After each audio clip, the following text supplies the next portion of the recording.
오늘 이 말씀의 내용은 사도 바울이 사도로서 바울이 되기까지 어떻게 그 과정이 있었는지를 설명하는 간증과도 같은 것입니다. 그야말로 바울이 되기 직전의 사울의 모습은 끔찍하고 실망스럽습니다. 어떻게 이런 사람을 하나님이 부르시고 사도로 쓰셨나? 하나님의 사람으로 사용하셨나? 납득이 되지 않을 만큼 그의 모습은 초대교회의 악명 높은 고문자요, 살인자요, 개수였습니다. 자신이 가리켜서 죄인 중에 개수요, 사도들 중에서 가장 작은 자요, 만삭되지 못하여 난 자와 같은 표현을 씁니다. 모든 사람이 그는 안 된다, 인정할 수 없다 했을 때 하나님은 그를 변화시키사 위대한 하나님의 사람 사도로 쓰셨다는 것입니다. 여러분, 하나님이 쓰지 못할 사람은 없습니다. 저나 여러분 같은 사람도 하나님은 들어 쓰실 수가 있습니다. 아멘. 여러분이나 저나 하나님은 우리를 고쳐서 쓰실 수가 있는 것입니다. 첫째, 하나님은 자격 없는 자를 부르셨습니다. 천국에 가면 세 가지를 보고서 깜짝 놀란다고 합니다.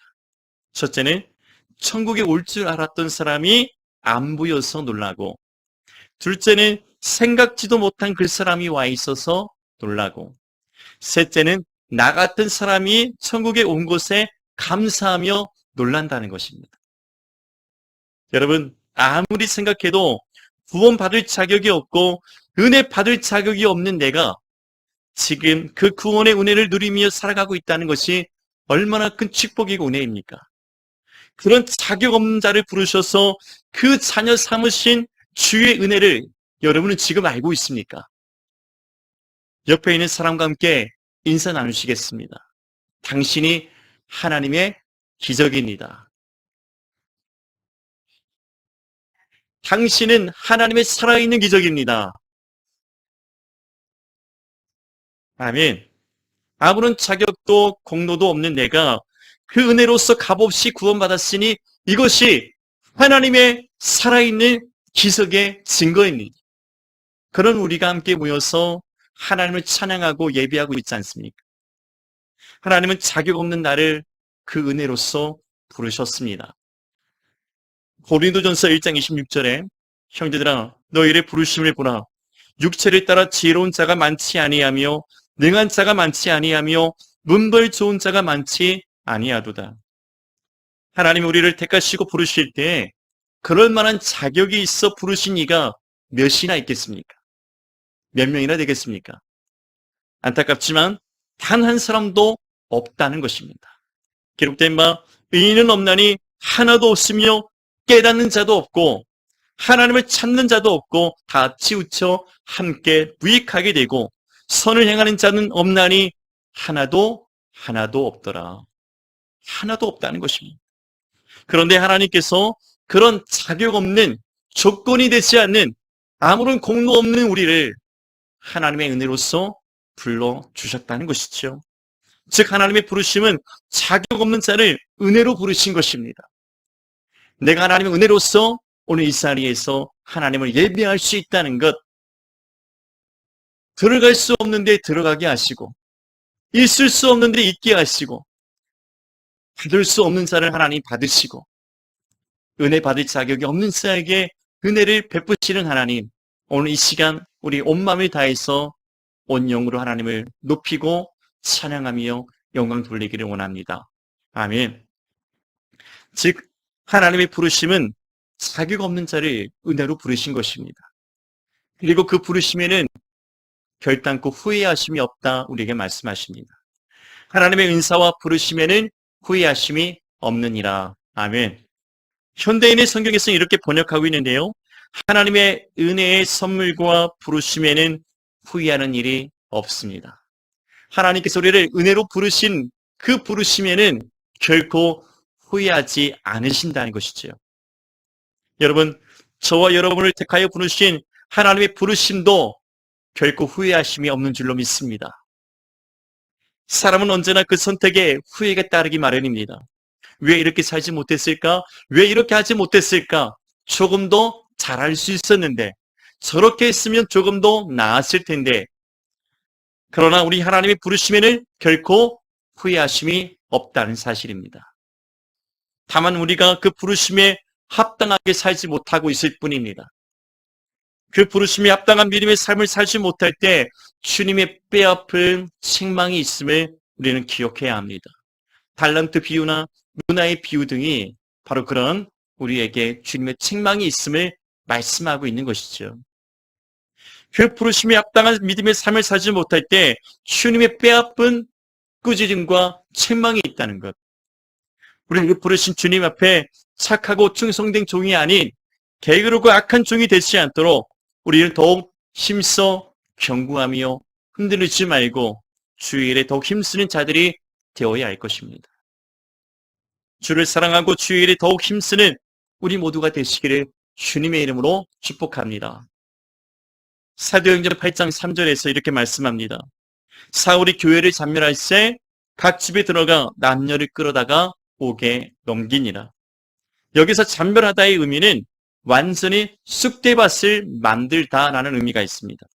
초대교회를 쑥대밭으로 만들기 위해서 수단과 방법을 가리지 않고서 열심을 내었습니다. 남녀를 막론하고 그리스도의 복음을 따르는 자들을 찾아내어서 짓밟고 죽이고 사로잡았습니다. 초대교회를 쑥대밭으로 만들고 말았습니다. 본문 1절 2절의 말씀입니다. 사울이 주의 제자들에 대하여 여전히 이업과 살기가 등등하여 대제사장에게 가서 다메섹 여러 회당에 가져갈 공문을 청하니 이는 만일 그 도를 따르는 사람을 만나면 남녀를 막론하고 결박하여 예루살렘으로 잡아오려 함이라. 역시 사울은 초대교회의 사도들과 성도들에게 죽음의 사자였어요. 그는 예수 믿는 사람들을 쫓아가서 물어뜯고 사로잡아오는 사단의 사냥개와 같았습니다. 그런데 이런 사울을 하나님께서 부르셨습니다. 그를 사도로 세우사 이방인의 전도자로, 복음 전도자로 세우셨다는 것입니다. 오늘 이 말씀이 그 부르심의 현장을 잘 기록하고 있습니다. 본문 3절과 6절의 말씀이죠. 사울은 예수의 도를 따르는 사람들을 사로잡기 위해서 다메섹 도상에 있었습니다. 그런데 갑자기 하늘에서 그를 둘러싼 빛이 있었고 소리가 들려왔습니다. 사울을 부르시는 주님의 음성이었습니다. 사울아 사울아 내가 어찌하여 나를 박해하느냐. 하늘에서 들려온 이 소리에 깜짝 놀란 사울이 물었습니다. 주여 누구시니까? 주여 누구시니까? 한 번도 듣지 못했던 들어본 적 없는 하늘의 음성을 바울이 즉 사울이 들었던 것입니다. 그때 하늘의 음성이 다시 들려왔습니다. 나는 내가 박해하는 예수라. 너는 일어나 시내로 들어가라. 내가 행할 것을 내게 이를 자가 있느니라. 사울이 그 주님의 음성을 듣고서 그 엎드렸던 자리에서 일어났을 때 그는 아무것도 볼 수 없었고 3일 동안 아무것도 먹지도 마시지도 못했다는 사실입니다. 하나님께서 그의 모든 육체의 감각을 제어하심으로 마치 죽은 자와 같이 되었기 때문입니다. 사실 이런 이들이 주님의 부르심 받은 자들에게 종종 나타나기도 합니다. 우리가 잘 아는 가장 위대한 기독교 철학자이자 사상가였던 성 어거스틴은 한때 만이교와 육체의 쾌락에 빠져서 허랑방탕 젊은 시절을 보내었습니다. 그의 어머니 모니카가 수없는 눈물로 그를 위해서 기도했으나 그는 젊은 날 영적 갈등과 혼란 속에 빠져 살았습니다. 그러던 어느 날 밀란의 한 청혼을 거닐다가 그가 담 너머에서 들려오는 아이들의 동요를 듣게 되었습니다. 때마침 들려왔던 노래만은 들어서 읽어보라는 노랫말 가사였습니다. 그 노랫말을 듣는 순간 그의 마음이 갑자기 뜨거워졌습니다. 견딜 수가 없었던 그는 곧장 돌아와서 성경책을 펴 들어서 읽었습니다. 그때 그의 눈에 들어왔던 하나님의 말씀이 로마서 13장 13절의 말씀이었습니다.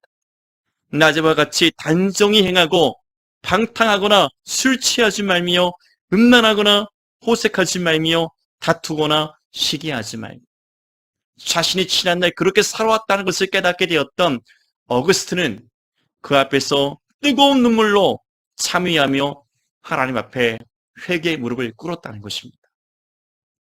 그렇게 방탕했던 삶과 혼란에서 그는 벗어났고 하나님의 위대한 사람으로 그는 쓰임받게 되었습니다.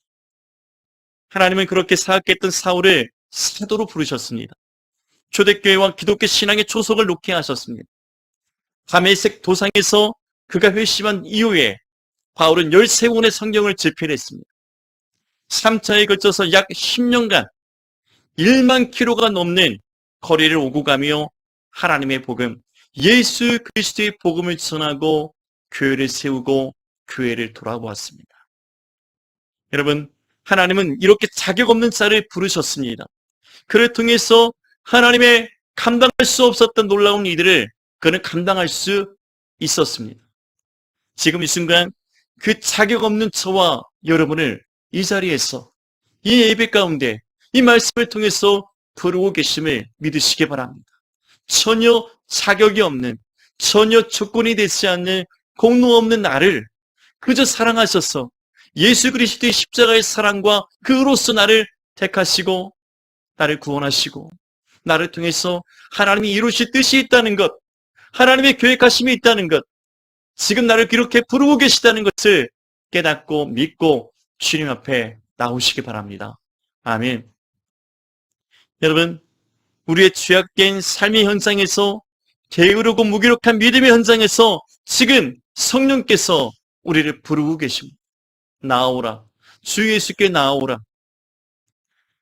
이방인 기생 나합도 예수를 그렇게 박해했던, 초대교회를 박해했던 바울도, 젊은 날 방탕했던 어거스틴도 지금 우리 모두가 하나님의 부르심 앞에 자격 없는 자라 고백할 수밖에 없습니다.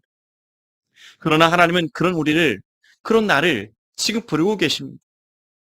하나님을 만나는 이 예배의 자리로, 이 기도의 자리로, 우리의 삶의 자리로 나와서 하나님의 뜻을 다 이루는 복된 믿음의 성도들이 다 되시기를 주님의 이름으로 축복합니다.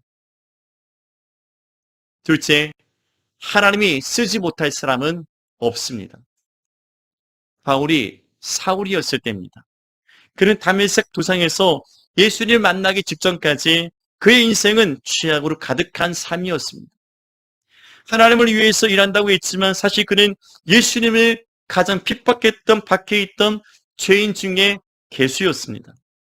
그는 사단의 앞잡이였죠. 그 이유는 그 안에 종교적 열심만 가득했지 진정 예수님을 만나지 못했기 때문에, 율법으로는 흠이 없는 자였으나 예수 그리스도의 복음을 전혀 알지 못하고 생명의 주요 우리의 구원자 되신 예수님을 만나지 못했기 때문에 그는 사악한 사단의 앞잡이로 교회를 핍박하고 예수를 박해했던 자라 우리에게 말씀하고 있습니다. 율법으로는 바리새인이었으나 전혀 은혜의 복음을 알지 못했습니다. 결국 그는 자신의 권력과 종교적 열심으로 예수님과 교회를 박해했고 괴롭혔던 것입니다. 지금도 예수님을 영적으로, 인격적으로 만나지 못한 사람들, 성령의 회심을 경험하지 못한 사람들, 율법의 정죄는 있고 은혜의 복음이 없는 사람들, 종교적 신앙과 지식과 열심만 있는 사람들, 그들은 자신이 교회의 주인인 것처럼 거들먹거리며 행세합니다. 그들이 하는 것이 무엇인지 모르고 열심내어 일합니다. 그러나 그것은 자신을 죽이는 것이요, 예수님을 박해하는 것이요, 교회를 핍박하는 것입니다. 하나님의 일을 방해하는 사단의 앞잡이일 뿐입니다. 자신이 하는 일이 하나님께 충성된 착한 일이라 믿었습니다. 그가 예수를 박해하고 복음을 가로막았던, 방해했던, 해방했던 사단의 회였으나 이제 예수를 만나고 생명의 복음을 전하는 예수의 참된 증인이 되었음을, 목격자가 되었음을, 사도가 되었음을 믿으시기 바랍니다. 하나님은 그렇게 자격 없는 그를 부르셔서 위대한 사도로 삼으셨습니다. 고린도전서 1장 26절 29절 말씀에 형제들아 너희를 부르심을 보라. 육체를 따라 지혜로운 자가 많지 아니하며 능한 자가 많지 아니하며 문벌 좋은 자가 많지 아니하도다. 그러나 하나님께서 세상에 미련한 것들을 택하사 지혜 있는 자들을 부끄럽게 하려 하시고 세상의 약한 것들을 택하사 강한 것들을 부끄럽게 하려 하시며 하나님께 세상의 천한 것들과 멸시받는 것들과 없는 것들을 택하사 있는 것들을 폐하려 하시나니 이는 아무 육체도 하나님 앞에서 자랑하지 못하게 하려 하심이라. 여러분, 아무리 악한 자라도 하나님이 쓰지 못할 사람은 없습니다. 아멘. 죄인 중에 개수 같은 사울도 뿐만 아니라 죄인 중에 더 개수 같은 나도 하나님이 선택해서 주의 백성 삼으시고 구원하셨습니다. 아무리 미련하고 약한 자라도 하나님이 쓰지 못할 사람은 없습니다. 아무리 천하고 멸시받는 자라도 하나님이 쓰시지 못할 사람은 없다는 것입니다. 아멘. 우리 자신을 바라보면 그게 믿겨지지 않습니까? 나 같은 사람을 고쳐 쓰시는 거 보시면 하나님은 이 세상에서 쓰지 못할 사람은 있다 없다? 없습니다. 아멘.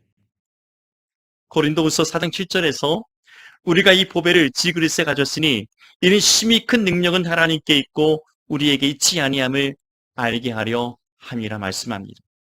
이 말씀과 같이 인간의 사람의 귀천과 죄악과 흠과 허물과 상관없이 그가 어떤 사람이든 간에 그가 어떤 삶을 살아왔든 간에 하나님의 심히 큰 능력이 우리 가운데 나타났습니다. 그 능력이 누굽니까? 예수 그리스도, 우리의 보배가 되신 우리의 구세주 하나님의 아들이십니다. 아멘. 바로 하나님의 아들 예수님이 이 땅에 오신 것입니다. 이것이 하나님의 구속의 완성입니다. 이것이 우리에게 행하신 하나님의 놀라운 은혜인 것입니다. 질그릇같이 연약한 이들을 통해서 하나님은 큰 능력을 우리에게 나타내 보여주셨습니다. 그 능력이 바로 예수 그리스도입니다. 예수님 우리의 참된 보배가 되셨습니다. 하나님께는 사람이 보는 것 같이 예물을 보지 않습니다. 크고 작은 그릇이나 귀하고 천한 그릇이나 그 어떤 것도 하나님께는 전혀 문제가 되지 않습니다. 하나님은 외모를 보지 않고 하나님은 그 중심의 마음과 믿음을 보시는 하나님이시기 때문에 그렇습니다. 지금 어떤 마음을 가지고 어떤 믿음을 가지고 하나님 앞에 이 시간 나와 있습니까? 여러분, 하나님 앞에 자랑할 것이 있어도 자랑하지 마십시오. 교만할까 두려운 일입니다. 하나님 앞에 자신을 낮추고 불쌍히 여겨주시기를, 긍휼히 여겨주시기를 간절히 구하십시오. 하나님은 낮고 겸손히 하나님의 은혜를 구하고 불쌍히 여김을, 긍휼히 여김을 받기를 원하는 자를 불쌍히 여기시고 긍휼히 여기시는 우리 하나님이신 것입니다. 그런 자를 통해서 하나님이 고쳐서 쓰시는 줄 믿습니다. 오늘 우리가 하나님의 자녀로 구원의 백성으로 살아가고 있는 것, 그것은 나의 공로가 아닌 오직 하나님의 은혜인 것을 믿으십니까? 내가 주를 위해 수고하고 더욱 수고할지라도 내게는 어떤 공로도 어떤 업적도 없다는 사실입니다. 내가 주를 위해 수고하고 더욱 수고했을지라도 내게는 아무런 공로가 없고 어떠한 자랑할 것이 없습니다. 오직 모든 것이 하나님의 은혜로 되었기 때문입니다.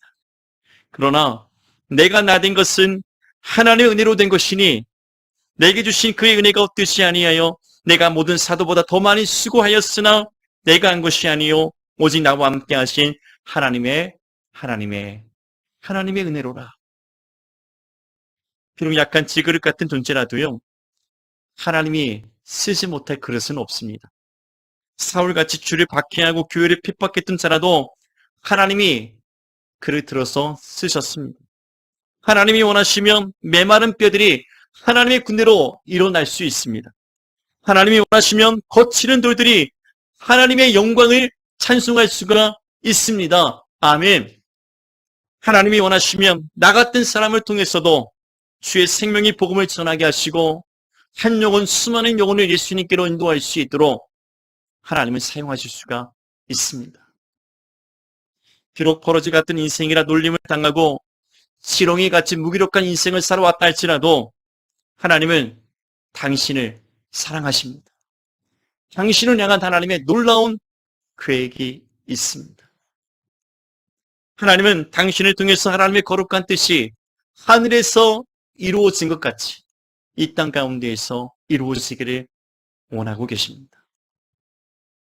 이제 그 하나님의 부르심 앞에 우리가 순종하며 우리 주님께 아낌없이 드려지는 우리의 복된 삶이 되시길 바랍니다. 저와 여러분이 그 어떤 삶을 살아왔고 지금 그 어떤 모습이라 할지라도 하나님은 고쳐서 쓰지 못할 인생이 없습니다. 예수님이 십자가에서 이미 모든 것을 다 이루셨기 때문에 그렇습니다.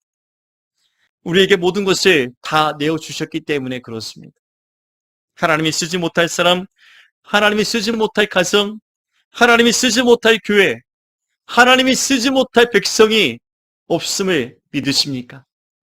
주께 순종하고 그렇게 믿음으로 나오는 자들을 주님이 외면치 아니하시고 버리지 아니하시고 오늘 또 고쳐 들어 쓰신다는 것, 그것이 우리의 삶이요, 우리의 가정이요, 우리 교회요, 우리나라와 우리 민족인 것을 믿으시기 바랍니다. 이제 주께서 쓰시겠다 말씀하실 때 남은 우리의 인생이 주 앞에서 갈아 없어지는 삶이 되기를 원합니다. 주님께 쓰임받되 녹슬어 없어지는 인생이 아니라 닳아서 없어지는 그런 축복된 믿음의 삶이 되시기를 주님의 이름으로 간절히 축복합니다.